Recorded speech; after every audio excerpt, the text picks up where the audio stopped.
the Winnicott's idea that,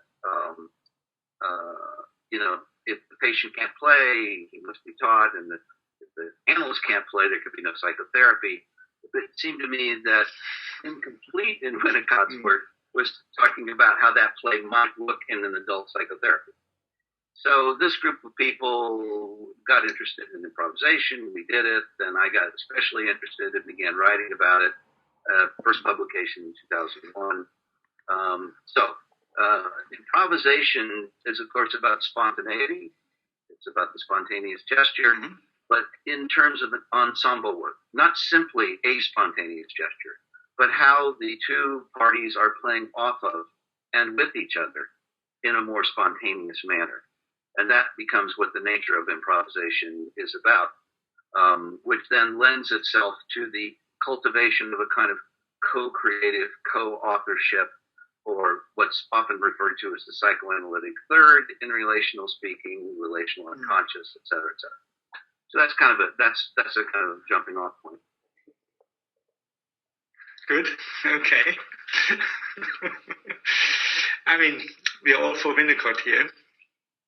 Now, how does that work as a therapeutic action, or as a theory of therapeutic action? It works insofar as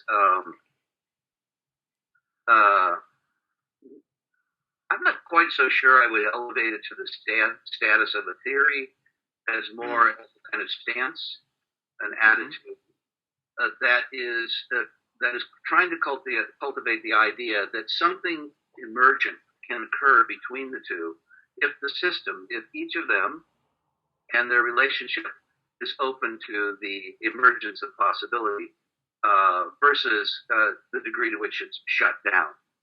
I try to talk about the latter in terms of the nature of scriptedness, the nature of what transference does. So when we're in kind of the more spontaneous ensemble, playing off of and with each other, improvisatory mode, it's distinct from what happens much more of the time in psychotherapy, which is a kind of a repetition of transference themes and a way in which the patient is scripting, so to speak, using theatrical metaphors, of course, is scripting the analyst to be a certain object relations with respect to him or her, and in the countertransference, the analyst may be doing the same. And so it's a way of talking about when the play is working versus when something else is going on.